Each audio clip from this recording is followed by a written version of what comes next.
Me llamo Esteban Rodríguez, tengo 85 años, y esta tarde, ha sido una de las más largas de mi vida. Mientras miro este plato de sopa que se enfría frente a mí, no puedo evitar recordar cómo llegué hasta aquí, sentado solo en esta mesa que una vez estuvo llena de risas y conversaciones. Todo comenzó esta mañana, cuando desperté con esa sensación de expectativa que solo sienten los abuelos cuando saben que van a ver a su familia. Había organizado una cena especial, ¿saben? Una de esas reuniones familiares que antes eran tan comunes en mi casa, cuando mi querida Esperanza aún vivía y esta casa grande parecía pequeña con todos mis hijos, nietos y bisnietos, corriendo por los pasillos en Esperanza. Hace 3 años que se fue, y desde entonces esta casa se siente diferente. Los ecos de su risa ya no rebotan en las paredes. Y las comidas que antes preparábamos juntos, ahora las hago yo solo, con estas manos arrugadas que ya no son tan ágiles como antes, pero que aún recuerdan cada receta que ella me enseñó. Esta mañana me levanté temprano, como siempre. A los 85 años, el sueño se vuelve esquivo después de las 5 de la madrugada. Mientras preparaba mi café, decidí llamar a mis hijos para confirmar la cena. «Papá», me dijo Carlos, mi hijo Mayo R., «por supuesto que estaremos ahí. Los niños están emocionados de verte». María, mi hija del medio, también confirmó: «No me lo perdería por nada del mundo, papá. Llevaré ese postre de chocolate que tanto te gusta». Y Roberto, el menor, me aseguró que vendría después del trabajo. Con estas promesas en el corazón, comencé los preparativos. Fui al mercado del barrio, ese pequeño lugar donde don Miguel me conoce desde hace 40 años. «¿Cena familiar, don Esteban?», me preguntó con esa sonrisa que siempre me anima. «Sí, Miguel, mis hijos vienen esta noche», le respondí, sintiendo como el pecho se me llenaba de orgullo al decirlo. Compré todo lo necesario para hacer el estofado que tanto les gustaba cuando eran pequeños. Carne de res tierna, papas, zanahorias, cebollas y esos condimentos especiales que Esperanza guardaba en frasquitos de vidrio que aún conservo en la cocina. También compré pan fresco y esa mermelada de durazno que a los nietos les encanta untar en las tostadas al volver a casa. Puse música de boleros, esa que Esperanza y yo solíamos escuchar mientras cocinábamos juntos. Sabor a mí de los panchos llenó la cocina mientras yo pelaba las verduras, recordando cómo ella siempre me regañaba por cortarlas muy grandes. «Los niños no van a comer si las ven así», me decía con esa voz dulce pero firme, que caracterizaba todo lo que hacía. Pasé toda la mañana cocinando. El estofado necesita tiempo, paciencia, amor. Mientras se cocinaba a fuego lento, preparé la mesa del comedor. Saqué la vajilla buena, esa de porcelana blanca con flores azules que compramos para nuestro 20º aniversario de bodas. Cada plato, cada taza tiene una historia. Esperanza siempre decía que los momentos especiales merecían cosas especiales. Puse 8 lugares en la mesa, 1 para Carlos y su esposa Ana, 2 para sus hijos gemelos, Santiago y Sebastián, que ya tienen 15 años, 1 para María y otro para su pequeña Sofía de 7 años, que es la luz de mis ojos, 1 para Roberto y su novia Carmen, a quien apenas conozco pero a quien quiero darle la bienvenida a la familia. No para May, en la cabecera, donde siempre me he sentado desde que compré esta mesa hace 30 años. Al mediodía, el aroma del estofado ya llenaba toda la casa. Llamé a Carlos para confirmar la hora. «Papá, estaremos ahí a las 6 en punto», me dijo. «Perfecto», pensé. Eso me daba tiempo suficiente para terminar todos los preparativos y quizás tomar una pequeña siesta después del almuerzo. Me senté en mi sillón favorito, ese de cuero marrón que está junto a la ventana del salón. Desde ahí puedo ver la calle y el pequeño jardín que Esperanza cuidaba con tanto cariño. Las rosas que ella plantó siguen floreciendo, aunque ya no con el mismo esplendor de cuando sus manos expertas las cuidaban. A veces siento que las flores también extrañan sus caricias.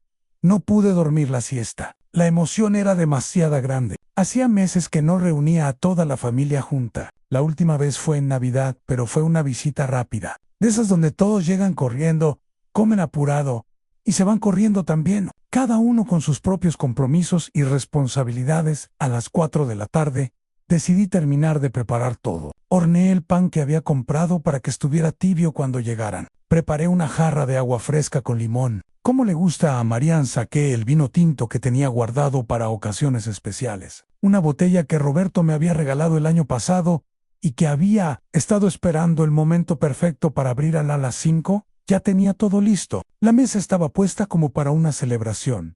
El estofado despedía ese aroma que llenaba el alma, y yo me había puesto mi camisa azul favorita, esa que Esperanza siempre decía que me hacía ver más joven. Me peiné cuidadosamente, y hasta me puse un poco de esa colonia que uso solo en días especiales a las 5:30. Me senté en el sofá de la sala, desde donde podía ver tanto la puerta principal como la ventana que da a la calle. Cada auto que pasaba hacía que mi corazón se acelerara un poco, pensando que podrían ser ellos. Cada ruido en la calle me hacía asomar por la ventana con expectativa a las 6. Llegaron y pasaron. Tal vez hay tráfico, me dije, recordando cómo las calles se congestionan a esa hora, cuando todos salen del trabajo. Carlos vive del otro lado de la ciudad, María a unas cuadras de aquí, y Roberto. Bueno, Roberto siempre ha tenido su propio horario a ley. A las 6:15 sonó el teléfono. Era Carlos. Papá, lo siento muchísimo, pero Ana no se siente bien. Creo que es una gripe y no queremos contagiarte. Los niños también están un poco resfriados. Mi corazón se hundió un poco, pero entendí. A mi edad, un resfriado puede ser más complicado que para los jóvenes. No te preocupes, hijo, le dije. La salud es lo primero, Nan.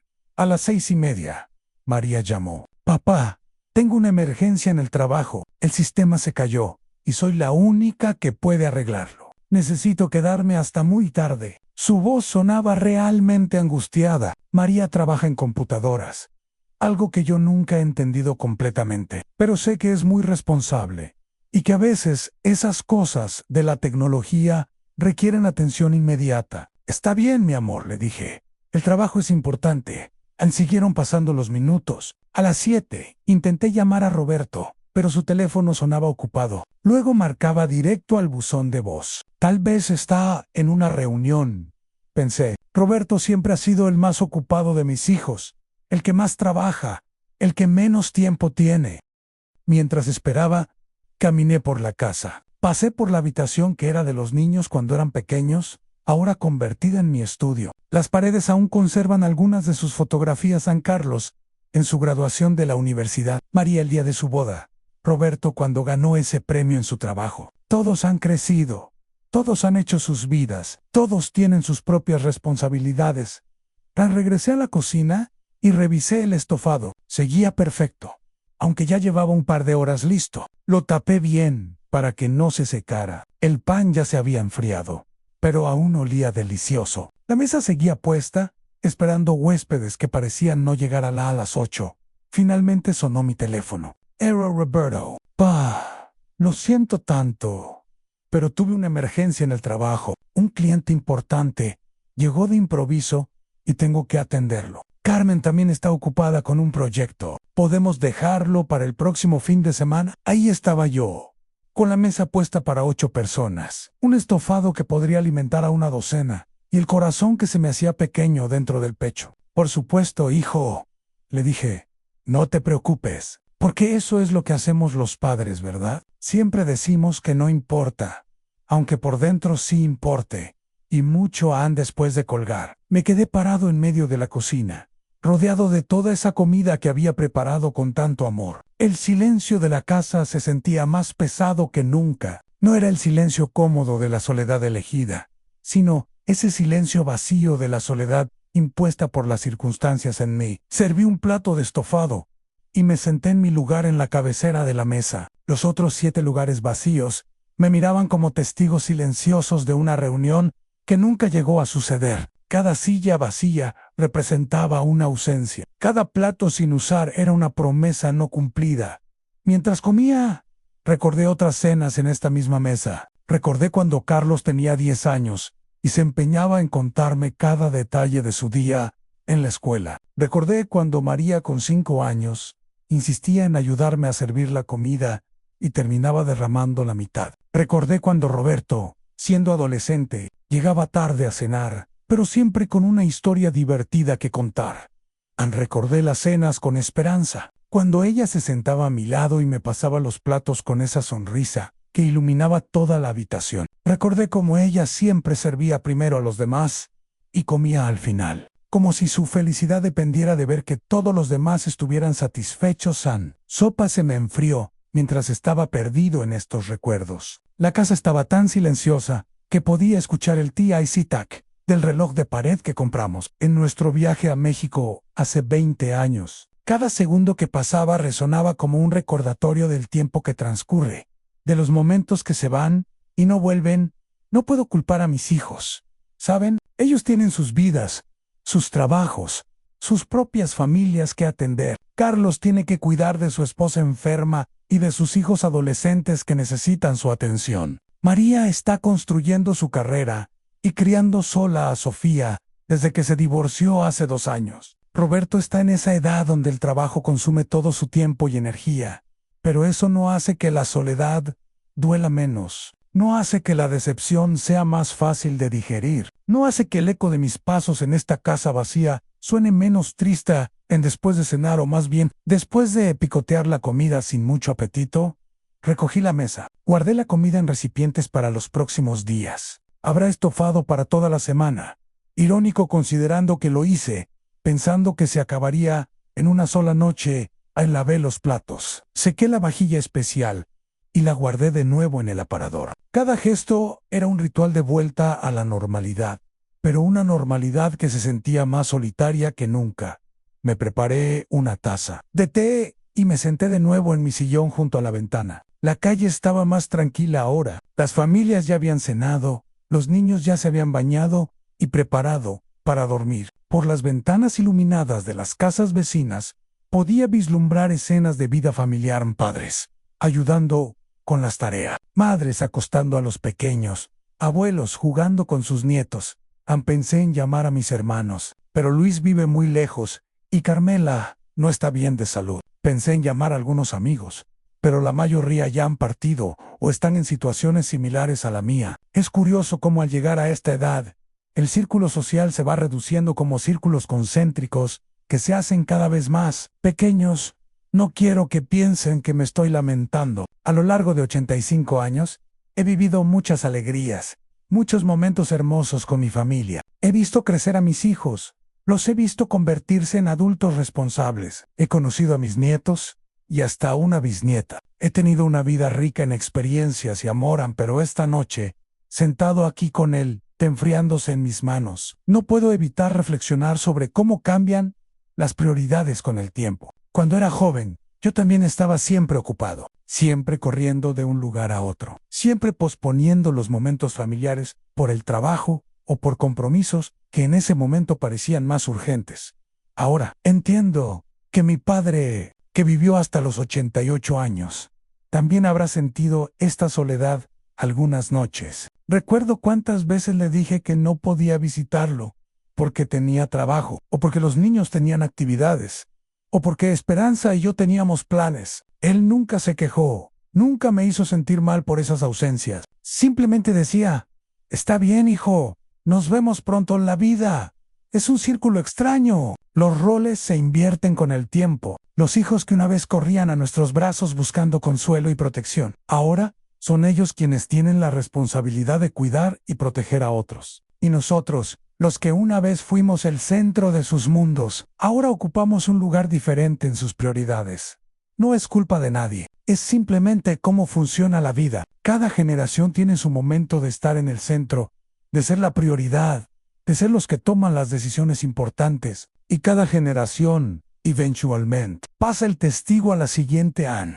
Pero comprender esto intelectualmente no hace que el corazón duela menos, no hace que la espera de esta tarde haya sido menos larga, o que la cena solitaria haya sabido menos a tristeza. Mientras termino este té que ya está frío, pienso en Esperanza. Ella era mejor que yo para estas situaciones. Tenía una capacidad infinita para encontrar el lado positivo de las cosas. Si estuviera aquí conmigo ahora, probablemente me diría: Esteban, al menos sabes que todos están bien. que todos están trabajando y cuidando de sus familias. Eso es lo que nosotros les enseñamos, ¿no? Y tendría razón como siempre la tenía. Mis hijos están bien, están ocupados porque son responsables, porque les inculcamos valores de trabajo duro y dedicación familiar. Carlos cuida de su familia cuando están enfermos. María trabaja arduamente para salir adelante sola con su hija. Roberto está construyendo su futuro profesional. Estas son cosas buenas. Estas son cosas de las que debería estar orgulloso. Y lo estoy. Es solo que a veces, en noches como esta, el orgullo no es suficiente compañía para llenar una casa vacía. Mañana llamaré a cada uno de mis hijos. No para hacerlos sentir mal por lo que pasó hoy, sino para preguntarles cómo están, para escuchar sus voces, para recordarles que los amo y que estoy orgulloso de ellos. También para reprogramar nuestra cena familiar, quizás para el próximo domingo, cuando Carlos y su familia se hayan recuperado de la gripe. Tal vez también llame a mi nieta Sofía Na, a los 7 años. Ella aún tiene tiempo para el abuelo. Aún se emociona cuando le cuento historias de cuando su mamá era pequeña, o cuando le enseño a hacer aviones de papel como le enseñé a María hace 30 años. Es gracioso como los nietos pueden llenar vacíos que los hijos, ocupados con sus propias responsabilidades, ya no pueden llenar. Sofía viene a visitarme algunos sábados, y juntos vemos caricaturas, hacemos galletas, y ella me cuenta secretos de niña que prometo no revelarle a su mamá. También pienso en Carmen, la novia de Roberto. Solo la he visto un par de veces, pero me pareció una joven dulce y educada. Roberto está en esa etapa de la vida donde está descubriendo el amor adulto, y me da gusto que haya encontrado a alguien especial. Tal vez, la próxima vez que vengan pueda conocerla mejor, preguntarle sobre su familia, hacerla sentir bienvenida en la nuestra. Los gemelos, Santiago y Sebastián, están en esa edad difícil donde los abuelos ya no somos tan interesantes como los videojuegos y los amigos. Pero a veces, cuando Carlos los trae de visita, veo en sus ojos destellos de la curiosidad que tenían cuando eran pequeños. Y yo les contaba historias de mi juventud a los 15 años. Ellos no pueden imaginar que su abuelo alguna vez fue joven, que tuvo aventura, que se enamoró perdidamente de su abuela cuando ella tenía apenas 18 años. Pero Elo, siempre he sido este señor Mayo R, que huele a colonia, y que siempre tiene dulces en los bolsillos. Pero yo recuerdo cuando nacieron hace 15 años. Recuerdo cómo Carlos lloró de emoción cuando supo que iba a tener gemelos. Recuerdo las noches que Esperanza y yo pasamos cuidándolos cuando eran bebés, para que Carlos y Ana pudieran descansar. Recuerdo sus primeras palabras, sus primeros pasos, sus primeros días de escuela. El tiempo pasa tan rápido cuando tienes nietos. Un día están aprendiendo a caminar, al siguiente ya son adolescentes más altos que tú, con voces que están cambiando y con intereses que no entiendes completamente. Me levanto del sillón y camino hacia la cocina. Abro el refrigerador y veo todos los recipientes con estofado que me acompañarán los próximos días. Decido sacar uno pequeño y preparar un poco para llevárselo a doña Mercedes, mi vecina de enfrente. Ella también vive sola desde que murió su esposo hace 5 años. Y sé que aprecia cuando le llevo comida casera a Ann mientras caliento el estofado para doña Mercedes. Pienso en cómo la soledad de la vejez no es solo la ausencia de compañía, sino también la acumulación de recuerdos, que ya no se pueden compartir con las personas que los vivieron. Contigo en Esperanza era la única que recordaba, exactamente como era Carlos cuando tenía 3 años. Y insistía en usar solo ropa roja. Ella era la única que se reía conmigo cuando recordábamos la vez que María se cortó el cabello ella misma y quedó con un peinado que parecía hecho por un tornado. Solo ella y yo recordábamos la cara de Roberto cuando nació Sofía y se dio cuenta de que realmente iba a ser tío en estos recuerdos, que una vez fueron compartidos y por eso eran más reales, más vívidos. Ahora viven solo en mi memoria. Y a veces tengo miedo de que cuando yo me vaya, esos momentos hermosos de la historia familiar se vayan conmigo, porque nadie más los recuerda con la misma claridad, con el mismo amor. Por eso es tan importante para mí tener estas cenas familiares. No es solo por la compañía, aunque la necesito, es por la oportunidad de contar estas historias, de mantener viva la memoria familiar, de recordarles a mis hijos y nietos de dónde vienen, que los ha formado, cuánto han sido amados, Desde el momento en que nacieron Ann, el estofado para doña Mercedes ya está listo. Lo pongo en un recipiente limpio y salgo de la casa por primera vez en todo el día. La noche está fresca y hay algunas estrellas visibles a pesar de las luces de la ciudad. Camino despacio hasta la casa de enfrente y toco suavemente la puerta. ¿Quién es?, pregunta doña Mercedes desde adentro. Su voz suena cautelosa, como la de todos los que vivimos solos y recibimos visitas inesperadas después de las 8 de la noche. Ann, soy Esteban, su vecino, respondo. Le traje un poco de estofado. La puerta se abre y aparece su cara arrugada pero sonriente. Mercedes tiene 82 años, 3 menos que yo, pero a veces pienso que ha envejecido mejor. Tal vez porque ella siempre ha sido más social, más activa en la comunidad en Ay. Esteban, qué amable. Pasa, pasa, me dice. Abriendo la puerta completamente en su casa, huele a lavanda y a soledad. Un olor que reconozco porque es similar al de la mía. Nos sentamos en su pequeña sala, que está llena de fotografías de sus hijos y nietos que viven en otras ciudades. ¿Cómo estuvo tu cena familiar?, me pregunta, y por un momento no sé qué responder. Mercedes sabía de mis planes porque se los había comentado esta mañana cuando nos encontramos en el mercado. Se tuvo que cancelar, le digo finalmente. Todos tenían compromisos de último momento. Ella asiente con comprensión. No hace preguntas, no ofrece consejos, no solicitados. No trata de hacer que me sienta mejor con lugares comunes. Simplemente asiente. Porque ella entiende. Porque ella también ha puesto la mesa para hijos que no llegaron. También ha cocinado para nietos que estaban demasiado ocupados para visitarla. El estofado huele delicioso, dice después de un momento. ¿Te sirvo un té? Y así es como termino esta larga día. No en mi casa vacía sintiéndome solo, sino en casa de Mercedes, tomando té y compartiendo historias de cuando nuestros hijos eran pequeños y el mundo parecía girar alrededor de nuestras familias. A Mercedes me cuenta de su nieta que acaba de entrar a la universidad. Yo le cuento sobre los gemelos y sus aventuras adolescentes. Hablamos de nuestros difuntos esposos, de cómo los extrañamos especialmente en momentos como estos.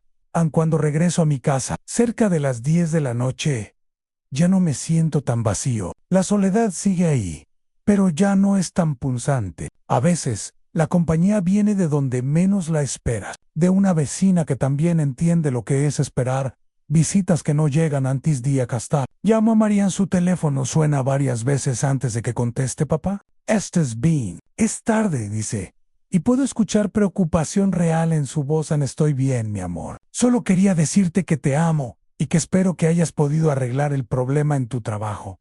Hay un silencio del otro lado, y luego escucho su voz más suave. Papá, lo siento mucho por lo de la cena. De verdad tenía una emergencia.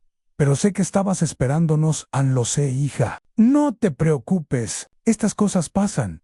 ¿Qué tal si voy mañana después del trabajo? Puedo llevar a Sofía y cenamos juntos. Aunque sea algo sencillo.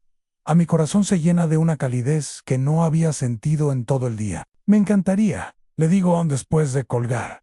Me doy cuenta de que tal vez esta noche no ha sido completamente perdida. A veces las desilusiones nos enseñan a valorar más las pequeñas alegrías, las promesas simples, los gestos inesperados de amor. Mañana María vendrá, con Sofía cenaremos estofado que calentado, pero estará lleno de amor fresco. Sofía me contará sobre sus clases, sobre sus amigas, sobre los dibujos que ha hecho para decorar mi refrigerador. María y yo hablaremos de trabajo, de planes, de vida. No será la gran reunión familiar que había planeado, pero será suficiente, porque a los 85 años he aprendido que la felicidad no siempre llega en el paquete que esperamos. A veces viene en porciones más pequeñas, en momentos más íntimos, en conversaciones más profundas, mientras me preparo para dormir. Pienso en Esperanza, una vez más. Si estuviera aquí, probablemente me diría que deje de ser tan dramático, que una cena cancelada no es el fin del mundo. Me recordaría que tengo hijos que me aman, nietos que me adoran, y una vecina que aprecia mi estofado y mi compañía. Me recordaría que he vivido 85 años llenos de momentos hermosos, y que aún me quedan más por vivir, que cada día es una oportunidad nueva de crear recuerdos, de demostrar amor, de ser útil y necesario. Antes de cerrar los ojos, hago una pequeña oración de gratitud por la salud que aún tengo, por los hijos que crecieron bien, a pesar de mis errores como padre, por los nietos que llenan mi vida de alegría, por las memorias de esperanza que siguen siendo mi compañía más fiel. Y sí, también doy gracias por esta tarde de espera, porque me recordó cuánto amo a mi familia, cuánto los necesito, y cuánto ellos, a su manera y en su tiempo, también me necesitan a mí. Al mañana será otro día. Habrá estofado recalentado, una nieta contando historias, y una hija que se esforzará por compensar la ausencia de hoy. No será perfecto, pero será real, será nuestro, será amor en la forma imperfecta pero genuina, en que el amor se manifiesta en las familias reales, y tal vez, solo tal vez, el próximo domingo, si logre reunir a todos alrededor de esta mesa que has esperado, tantas veces ser el centro de una celebración familiar, porque las familias son así imperfectas, ocupadas, complicadas, pero, al final del día, son el lugar donde pertenecemos, el lugar al que siempre queremos regresar, sin importar cuánto tiempo pase o cuántas cenas tengamos que posponer. Esta es mi historia de hoy, la historia de un abuelo que cenó solo, pero que no está realmente solo. Porque el amor familiar no se mide por la puntualidad a las cenas, sino por la preocupación genuina en la voz de una hija cuando llama tarde, en la noche, por la promesa de una visita al día siguiente, por la certeza de que, pase lo que pase, siempre habrá alguien para quien importas. Ni eso, amigos míos, es más que suficiente para llenar cualquier mesa vacía, cualquier casa silenciosa, cualquier corazón que espera buenas noches.